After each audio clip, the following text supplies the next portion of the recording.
अभी समझ में आया ना। तो चिलेटिंग लिगेंड्स मीन्स हम क्या बोला अभी, डाई और polydental ligands that causes cyclization around the metal atom, which are known as chelates. That means if there is a cyclization take place, then it is called as what? Chelate. That process is called as a chelate. Okay. So such chelate ligands uses two or more donor atom to bind a single metal ions, and when they bind with a single metal ion, then we call that one as a what? Chelating ligands. Clear? The process of forming that cyclization by a ligands along with the metal atom, what we call chelates. Okay? And when metal with the ligands, then we call as a chelating ligands. And more the number of the chelate rings, the more is the stability of the complex. Clear? Okay. If there is more number of what? Cyclic ring, then what? The stability of the complex will be more. Okay. The stabilization of the coordination compound due to chelation is called as what? Chelating effect. Clear? So chelate effect is nothing. The stabilization of coordination compound due to the chelation, that is called as a chelate effect. So pi acid ligands are those ligands which can form pi bonds and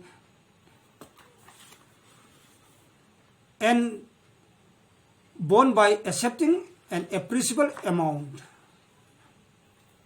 of one electron density from a metal atom to an empty pi orbitals. So this is not much important. Okay, clear? Only what is chelate effect and what do you mean by chelating ligands. This is what you require. Okay, clear? Which is not in your book, so just try to understand it. Complex in which the ligands substitution is fast are known as a liable complex, and in which the ligand substitution is very slow, then it is called as what? Inert complex. Okay, clear? compleक्स है, उसमें से ligand जो substitute करने वाला जो है, तो जल्दी जल्दी सब्स्टिट्यूट कर सकता है, तो उसको क्या बोलता है? लिएबल कॉम्प्लेक्स बोलते हैं. ओके, तो लिगांड सब्स्टिट्यूशन रेट जो है क्या हो गया? स्लो हो गया, then it is called as what now? Inert complex. Okay, this is what about the complex type of complex.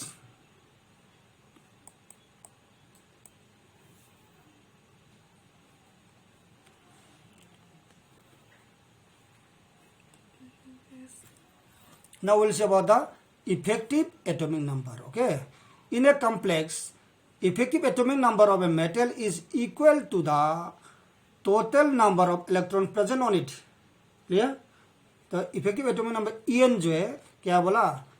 अब total number of electron present on it इससे डिपेंड होगा बोल के बोला. तो EAN equal to Z is the atomic number of the metal minus oxidation number of the metal plus 2 into coordination number. This is the formula to find out effective atomic number. Clear? Okay. Z minus oxidation number of the metal plus 2 into coordination number. समझ में ना? जब ये करेगा तब हम लोग क्या मिलेगा बोला?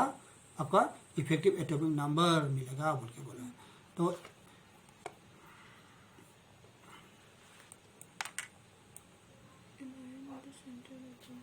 an ion with central metal atom having effective atomic number equal to next to inert gas will be more stable. तो आपको स्टेबिलिटी के लिए आयन जो है विथ किसके साथ? सेंट्रल मेटल एटम के साथ. तो सेंट्रल मेटल एटम का कौन सा होना चाहिए बोला? इफेक्टिव एटॉमिक नंबर जो है आपका इनर्ट गैस के इक्वल होना है, देन वो कॉम्प्लेक्स जो है क्या होगा बोला? सबसे स्टेबल होगा बोल के बोला. हाँ, कौन सा स्पेसिस स्टेबल होगा कॉम्प्लेक्स जो है? ठीक है, सुनो पहला, कौन सा स्पेसिस स्टेबल होगा बोले कॉम्प्लेक्स कंपाउंड में? कौन सा कॉम्प्लेक्स कंपाउंड स्टेबल होगा बोलने से आपका इनर्ट गैस स्पेसिस का इफेक्टिव एटॉमिक नंबर पहला निकालेगा. ठीक है, बाय यूजिंग दिस फॉर्मूला. समझ में ना? तो इसका बाद क्या हो गया? आपका जो कॉम्प्लेक्स का अंदर में आपका जो आयन लोग जो है और इसका साथ सेंट्रल मेटल एटम जो है उसका भी, इसमें सेंट्रल मेटल एटम का इफेक्टिव कोऑर्डिनेशन नंबर जो है एटॉमिक नंबर जो वो निकालेगा, ठीक है। कॉम्प्लेक्स का अंदर में, कॉम्प्लेक्स का अंदर में मेटल होगा ना, वो मेटल का ये निकालेगा, ठीक है। तो ये दोनों कंपेयर करेगा। अगर मेटल का जो इफेक्टिव एटॉमिक नंबर जो है बराबर हो गया किसका साथ, इनर्ट गैस के साथ, तो वो कॉम्प्लेक्स जो क्या होगा बोला, सबसे स्टेबल होगा बोल के बोला। समझ में ना? ओके। तो एक कॉम्प्लेक्स को स्टेबल होता है कि नहीं वो चेक करने के लिए इफेक्टिव एटॉमिक नंबर जरूरी है।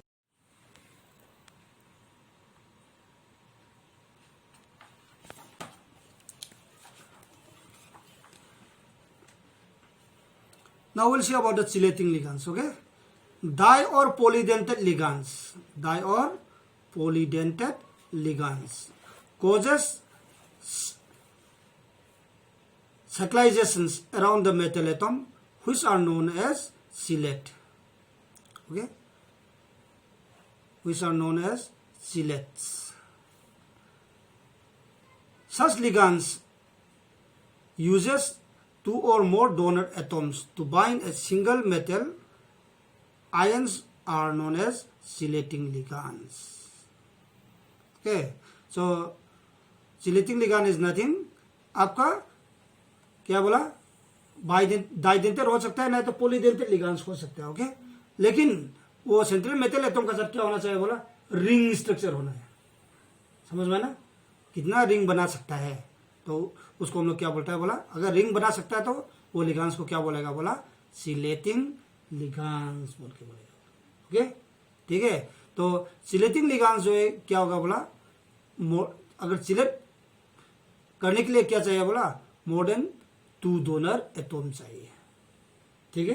एक लिगांड के अंदर में मोर देन 2 डोनर एटम चाहिए, तब क्या होगा बोला, वो साइक्लिक फॉर्म में ज्वाइन कर सकेगा, ठीक है। तो एग्जांपल में you just wait, Nasser is calling, okay? IUPAC nomenclature of complex compound. Naming is the based on set of rules given by IUPAC, okay? तो फर्स्ट में क्या बोला, name of the compound is written in 2 part. First one is name of the cation, another one is name of the anions, ठीक है। तो anion बोल के 2 part रहेगा, एक में क्या बोला, कैटायनिक पार्ट होगा, एक में एनायनिक पार्ट रहेगा, ठीक है। तो नाम का पार्ट में 2 पार्ट रहना है कंपलसरी। एक पार्ट क्या होना चाहिए, कैटायनिक पार्ट होना चाहिए, दूसरा पार्ट क्या होना चाहिए, एनायनिक पार्ट होना चाहिए, okay. The cation is name first in both positive and negative charge coordination complex, ठीक है। Positive charge coordination complex means क्या है, आपका प्लस पार्ट जो है ये क्या होना चाहिए, आपका विद इन ब्रैकेट के अंदर में रहना चाहिए, ठीक है। तो हम लोग एक एग्जांपल लिया था ना, उसमें से सीएल जो बाहर में लिखा था ना, तो वो पार्ट को हम लोग पॉजिटिव हो गया, बॉक्स पार्ट को, तो इसको क्या बोलते हैं, पॉजिटिव कोऑर्डिनेशन कॉम्प्लेक्स बोलते हैं, ओके, ठीक है। कुछ में क्या होगा, कल का पोटेशियम फेरोसेना में, फेरोसेना जो नेगेटिव पार्ट में है, पोटेशियम जो पॉजिटिव पार्ट में है, समझ में ना, तो उसको क्या बोलेगा, नेगेटिव चार्ज कॉम्प्लेक्स बोलेगा, समझ में ना। तो ऐसा करके आपको कैटायनिक पार्ट को सबसे पहला हम लोग क्या होना चाहिए, नाम देना चाहिए बोल के बोला, ठीक है। कोई भी होने तो कैटायन को हम लोग सबसे पहला नाम देगा बोल के, ठीक है। तो the dissimilar ligands are name alphabetically, ठीक है, समझ में ना। सपोज आपका वाटर है और फिर आपका क्लोरीन है, आपका नाइट्रो ग्रुप है एक बॉक्स के अंदर में, तो हम लोग किसको पहले आना चाहिए, वाटर को हम लोग क्या बोलता है, एक्वा बोलता है ना, तो ए फर्स्ट में आएगा, इसके ऊपर क्या आएगा, क्लोरीन वाला आएगा, इसके ऊपर क्या आएगा, एन तो बाद में आता था ना, ABCD बोल के एन, तो ऐसे अल्फाबेटिकल ऑर्डर में जाना है बोल के। लिगेंड का नाम जो है किस में जाएगा, अल्फाबेटिकल ऑर्डर में जाएगा, ये समझ में आना है, ठीक है। For more than 1 similar ligands, तो अगर एक से ज्यादा लिगेंड है, सपोज NH3 6 टाइम्स बोल के आ गया, तो 6 टाइम्स है ना, तो तब क्या होगा बोला, प्रीफिक्स यूज करेगा बोल के बोला। प्रीफिक्स क्या, डाई, ट्राई, टेट्रा, पेंटा, हेक्सा, हेप्टा बोल के, ठीक है। नंबर प्रीफिक्स जो है वो यूज करेगा बोल के बोला। If the di tri etcetera already appear in the complex, then already उसमें है, ठीक है, ऑलरेडी कॉम्प्लेक्स का नाम पे डाई ट्राई है, तो 2 को हम लोग क्या बोलेगा 20 बोल के यूज करेंगे, ठीक है, 20 डाई हेक्साएमिन बोल के, हेक्साएमिन 2 टाइम्स है बोल के बोला, समझ में ना। तो पहला डाई ऑलरेडी है, तो डाई डाई तो नहीं जा सकता है, तब क्या होगा बोला 20 means 2, tris means 3, okay, tetrakis means 4, pentakis ऐसा करके, ओके, ठीक है। तो like this one you need to put the numerical suffix, okay, sorry numerical prefix, समझ में ना। नंबर 5 में क्या बोला हम लोग का, if the complex part is an anion, complex part जो है एनायन हो गया, ठीक है, the name of the central metal atom and with the suffix क्या होगा बोला ATE, 8 होगा बोल के बोला, 8 जो है वो डालेगा बोल के। फेरेट, पोटेशियम फेरोसाइनाइन में आयरन को क्या बोलेगा फेरेट बोलेगा, फेरिक बोलता है ना, फेरिक से ATE डाल दो, क्या हो गया फेरेट, समझ में ना, ओके। तो माइनस पार्ट में रहेगा तो उसमें मेटल एटॉम का नाम में क्या डालेगा बोला ATE डालना है। This is what point number 5, okay, ठीक है। Point number 6, the name of the anionic ligands, anionic ligand हो गया, ओके। हम लोग नाइट्रेट में क्या बोलता है, NO2 जो नाइट्रो ग्रुप है उसमें क्या बोलता है नाइट्रीटो बोल के बोला था ना, और ऐसा करके the name of the anionic ligand and with O ने खत्म हो गया, नाइट्रो बोल के बोला था ना, okay. And the name of the positive ligand and with, positive ligand होने से क्या होगा बोला EM, ठीक है, समझ में ना। नेगेटिव लिगांड होने से O ने खत्म करना है नाम में, पॉजिटिव लिगांड होने से IUM ने खत्म करना है, न्यूट्रल लिगांड सेम बराबर लिखेगा बोल के, ठीक है। But exception is there, we use aqua, किसके लिए वाटर के लिए, एमिन के लिए NH3 के लिए एमिन एमोनिया के बदले, ओके, CO के लिए कार्बोनिल, समझ में ना, ओके। ऐसा कह के NO के लिए नाइट्रोसिल, ये छोड़ के दूसरा तो हाँ न्यूट्रल है, ये सिर्फ नाम के लिए वो लोग चेंज होता है बोल के, सिर्फ ये इसीलिए एक्सेप्ट बोला था ना, समझ में ना, एक्सेप्ट इसमें चेंज होगा, दूसरा में तो सेम बराबर लिखेगा बोल के बोला, ठीक है। This is what point number 6, okay. तो नेक्स्ट में क्या है, oxidation state for the metal in cation, cation हो गया तो ऑक्सीडेशन नंबर जो है, okay. The oxidation state for the metal in cation और एनायन और neutral compound is indicated by, किसने इंडिकेटेड करेगा बोला रोमन नंबर, ये तो पहला से बोला था ना, और विद इन ब्रैकेट में डालेगा बोल के, ओके। तो नंबर 8 में क्या बोला, name of the complex part is written in one word, complex part को आप अलग अलग सेपरेट नहीं कर सकता है बोल के बोला, means complex part means third bracket के अंदर में रहने वाला, उसको एक ही साथ लिखेगा बोल के, ठीक है। फिर रूल नंबर 9 में क्या बोला, if the complex ion is an cation, complex ion तो कैटायन हो गया, the metal is name same as the element, ठीक है, मेटल का नाम जो है एलिमेंट के नाम में लिखेगा बोल के बोला। If the neutral complex molecule is name similar to that of the common cation, ठीक है। एनायन होने से कुछ चीज नहीं है, समझ में ना। Neutral complex molecule is name, neutral होने से कॉम्प्लेक्स मॉलिक्यूल पूरा न्यूट्रल है तो सेम बराबर लिखेगा बोल के बोला, ठीक है। कॉम्प्लेक्स कैटायन में जो लिखा वाला जो है वही सेम बराबर लिखेगा। अभी देखो यहाँ एग्जांपल देना शुरू हो गया, एग्जाम में ऐसा आएगा आपका, ये नाम लिखो बोल के, ठीक है, नहीं तो ये नाम दे दिया, इसका फॉर्मूला लिखो बोल के। This is for 1 mark question which was more than 4 times 5 times in the board exam, समझ में ना, ओके, ठीक है, 4 times 5 times in the board exam. So if you don't by heart the rules, then you can't do it. Clear? ठीक है? Yes, sir. तो अभी तुम्हारा देखो, अभी आपको इधर क्या है, Cr है, NH3 3 times है, H2O 3 times है, Cl है, Cl 3 times, okay. Yeah.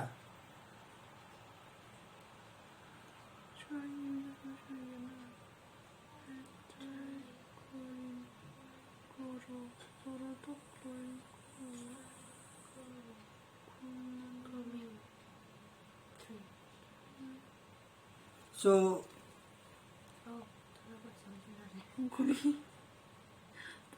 Water का चला गया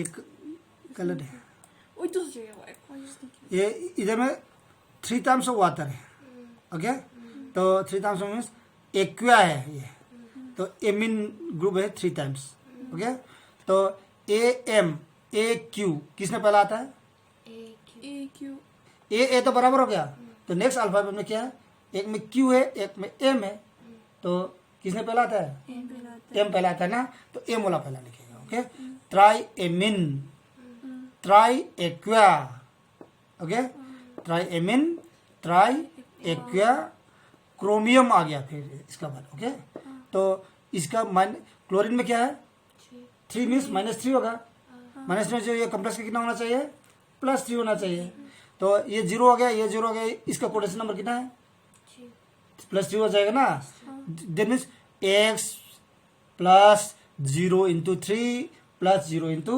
3 therefore x equal to +3 is ना so quotation number of chromium is +3 so chromium chloride समझ में आ गया अभी नाम जो है okay tri amine tri aqua chromium 3 chloride समझ में ना ट्राई क्लोराइड नहीं बोलेगा क्यों इधर में 3 आ गया तो उधर में भी क्लोरीन में भी 3 होना चाहिए नेगेटिव में भी समझ में ना समझ में अभी ठीक है हाँ लाइक दिस ओके ठीक है so like this you need to give the name suppose again आपको फॉर्मूला लिखना है फर्स्ट में क्या है ट्राई एमिन तो इधर में क्या पता चला कोटेशन नंबर है तो कोटेशन नंबर से ये जो है कोटेशन नंबर पार्ट जो है वो क्या होना चाहिए कॉम्प्लेक्स के अंदर में आना चाहिए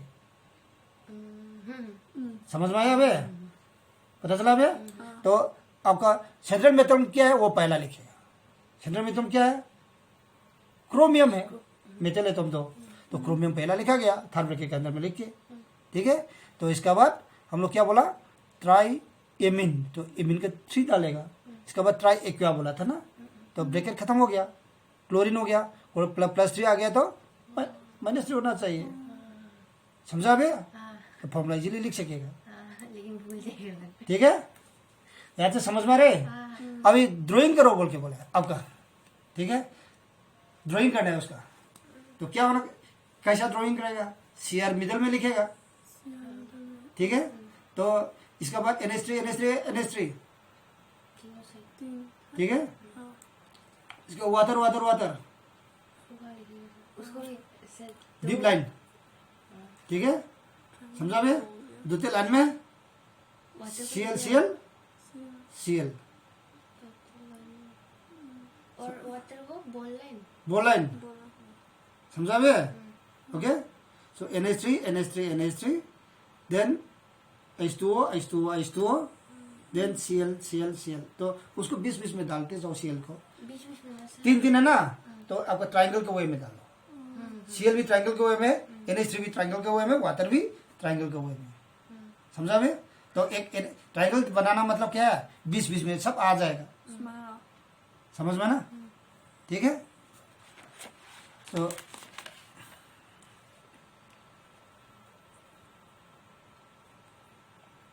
समझ में आ रहा है कि नहीं तो like this one we need to see it so let us see the pictures first how to make it the diagrams I will show it once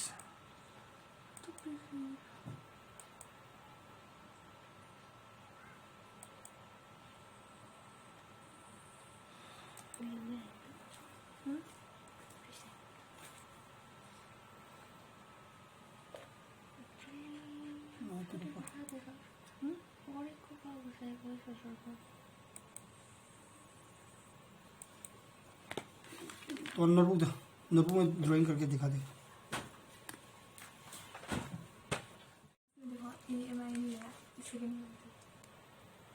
now we'll see about the isomerism in coordination compound.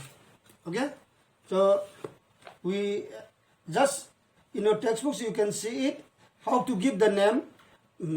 That is on page number 248 and the 249. All these rules you try to apply, which I tell now. Okay, the theory if you apply, then automatically you will understand it. If you can't understand, tomorrow again in the class let us discuss some more. First you read the rules first yourself and try to understand it. Okay, if you have any confused, tomorrow itself we'll revise it again and we'll do it some more examples again tomorrow for this one. Okay, now we'll go to the isomerism. Isomerism means same formula but different structures, then we call as a isomers. The phenomenon of showing isomer is called as what? Isomerism. Clear? There are two types of isomerism. One is stereoisomer, another one is structural isomers. Okay, stereoisomers again we can classify into two types. First one is geometrical isomers and another one is optical isomers. Clear? Okay, so geometrical isomer means those isomers which differ in their spatial arrangement. That means that we call as a geometrical isomers. So geometrical isomers means I've already told that one now. Geometrical isomer means those isomers which differ in their arrangement of that branches. Okay, that we call as a geometrical isomers. Geometrical isomers are of two types. Geometrical isomers are of two types. First one is cis, another one is trans. Okay, cis means okay, same group are in the same side. Clear? Cis means same group are in the same side. Then it is called as a cis. Whereas in case of trans, same group are in the opposite side, so that they have least or no repulsive force. Clear? Or strength, angular strength we can say. Clear? That is why trans isomer are more stable than cis isomers. Clear? You can write it this one. Trans isomer are more stable than cis isomer.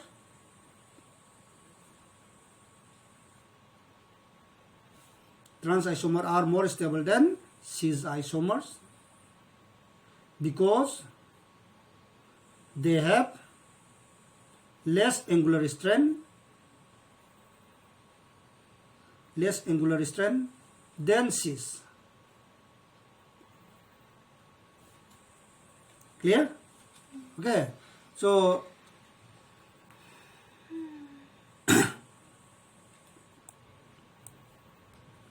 remaining we'll discuss later on in deep. And first of all, what do you mean by this? You need to understand it. Okay, next is one now we have optical isomers. Optical isomer means those isomers in which they possess different optical rotation. Those isomer in which they possess different optical rotation, that we call as a optical isomers. Clear? Those isomers which produce different optical rotation.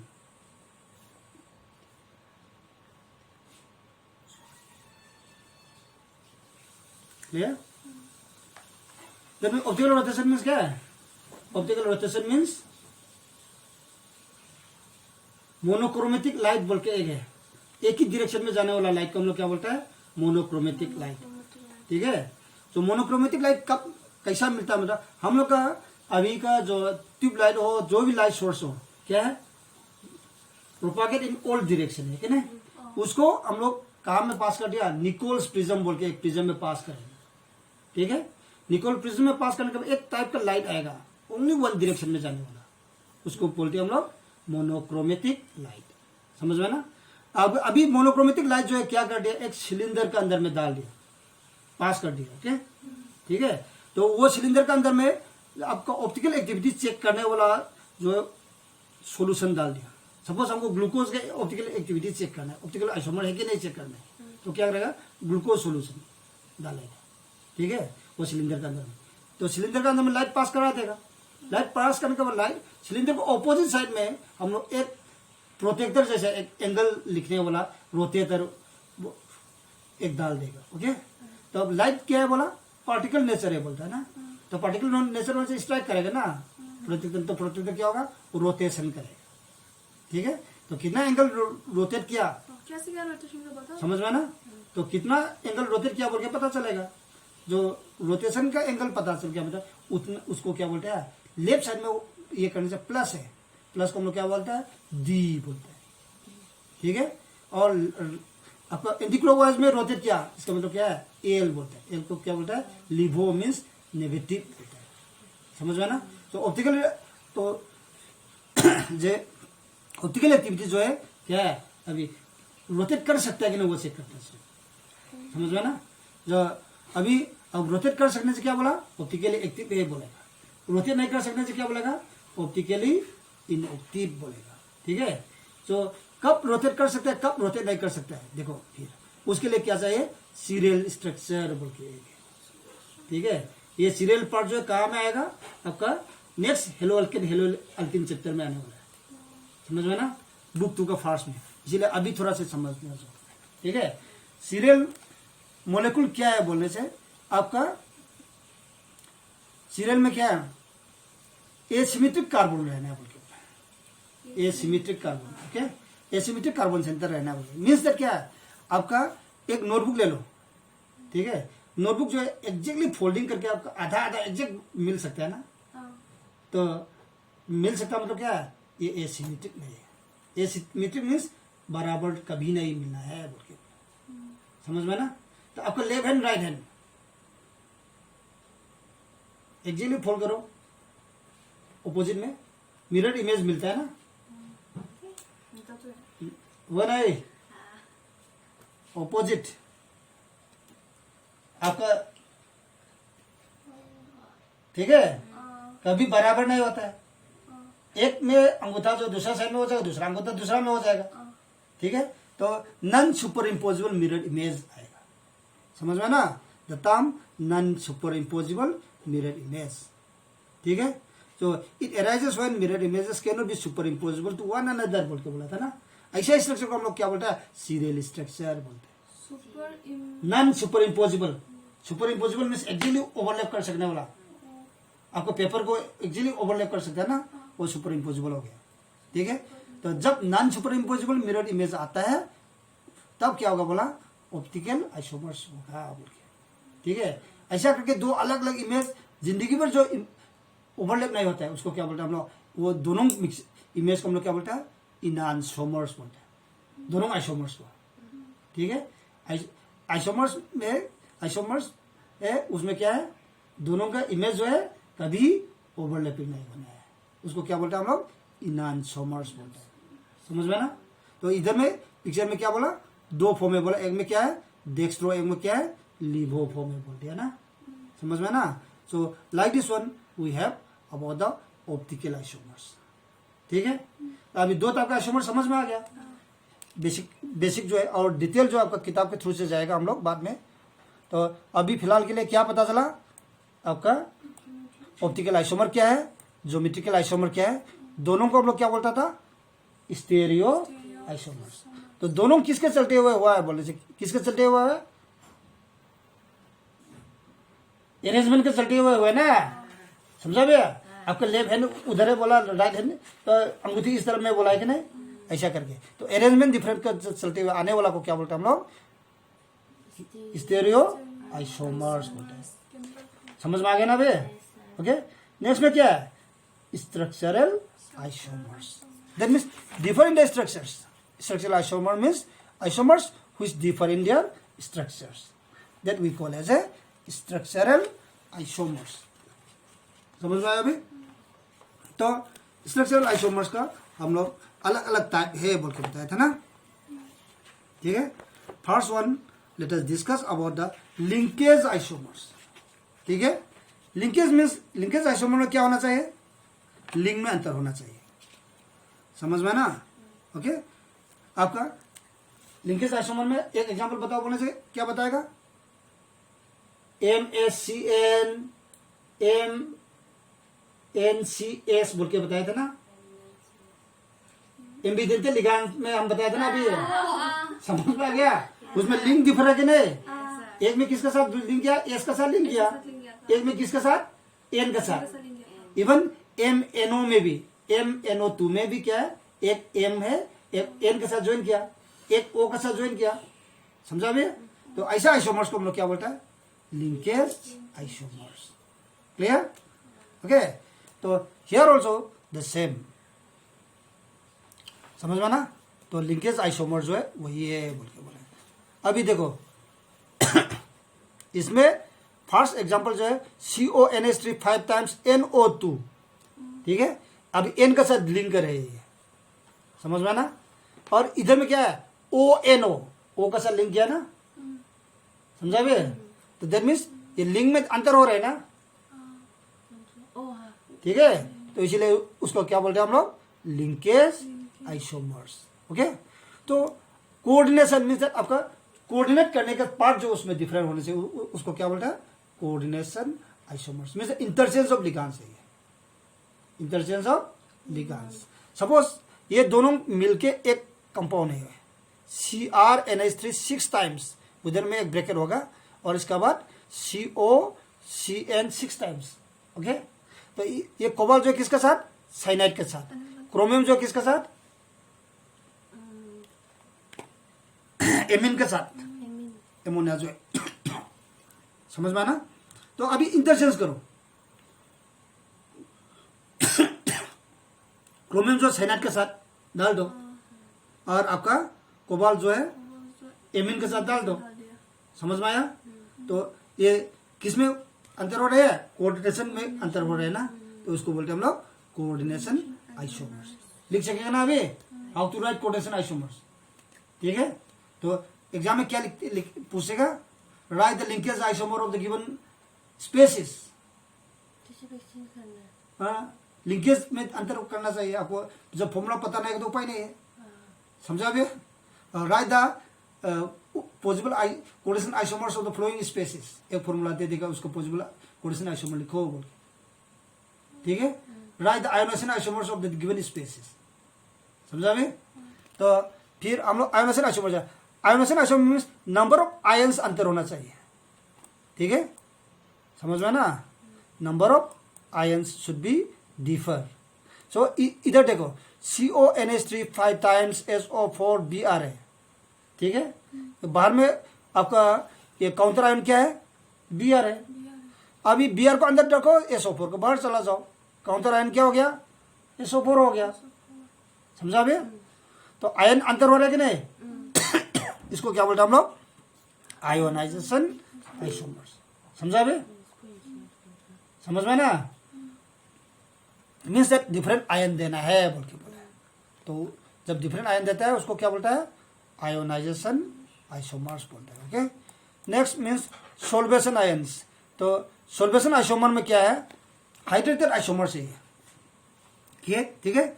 इसमें से water जो है क्या क्या होना चाहिए, सोल्वेंट होके लेना है, वाटर एज ए सोल्वेंट, ठीक है।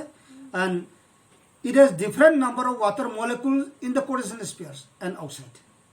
Clear, number of water molecule से क्या बोला, ऑलवेज डिफर होना है, बाहर में रहने वाला और अंदर में रहने वाला नंबर ऑफ वाटर मॉलिक्यूल का ऑलवेज डिफर होने से क्या मिलेगा, सोल्वेशन आइसोमर्स मिलेगा बोल के बोला। ओके, ये पूरा एक कंपाउंड, ठीक है। पहला सुन, number of water molecule should be differ inside and the outside. Clear. तो अभी फर्स्ट कंपाउंड ये COH2O 6 टाइम्स Cl3, बाहर में कितना है वाटर, बाहर में कितना वाटर है, बाहर में 0 है ना, बुर्बक 6 बोल रहे, थप्पड़ खाएगा। ओके, समझ में आया। इधर से एक क्लोरीन एक वाटर को सब्स्टिट्यूट करो, क्या आएगा अभी, CO H2O 5 टाइम्स Cl अंदर में आ जाएगा ना, Cl2 डॉट H2O, समझा बे? ठीक है, फिर 2 चला जाओ chlorine, CO H2O 5 times Cl2 then 2 times of H2O, ये मिल जाएगा ना अभी, खोपड़ी में घुसा, ठीक है। फिर एक सेल और बचा है, एक सेल को अंदर घुसा दो, then CO H2O 3 times Cl3 3 times of H2O, समझा भैया? तो अभी वाटर मोलिक्यूल पहला 0, इसके बाद वाटर मोलिक्यूल 1 आ गया, इसके बाद वाटर मोलिक्यूल 2 आ गया, इसके बाद वाटर मोलिक्यूल, तो ये 4 फॉर्मूला जो है क्या है, hydrated isomer of COH2O 6 times Cl3, खोपड़ी में घुसा, ठीक है। देन मीन्स वाटर मोलिक्यूल बाहर में सब अंतर आ रहे हैं ना, पहला 0 था, इसके बाद 1 आ गया, इसके बाद 2 आ गया, इसके बाद 3 आ गया, इसके बाद 4 खाएगा, 3 Cl तो थप्पड़ खाएगा, समझा बे?